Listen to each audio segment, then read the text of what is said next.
Siyempre, pinalambot na natin yan mga katropa. So, meron siyang dahon ng tanglad.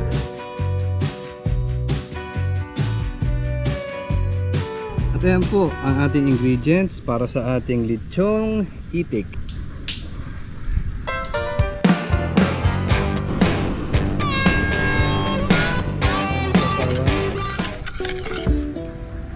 Siyempre, para kumapit ang lasa, lamusan natin ng konting soy sauce, asin,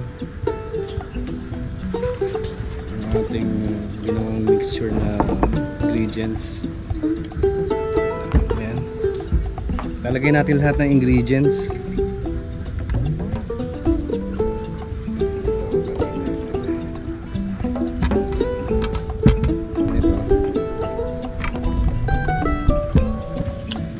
May lagay lahat ng ingredients dito sa loob.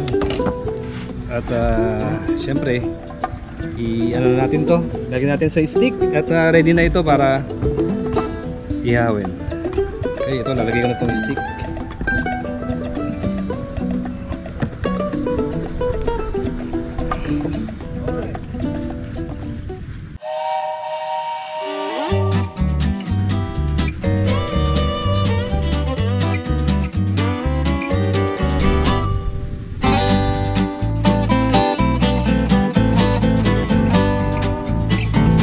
Nagmamantika na siya mga katropa. Mga katropa, medyo paluto na siya. Nakita ko medyo golden na yung kanyang kulay. Ayan. Ako tatanggalin na po sa steak. Ito, itong ating lechong itik.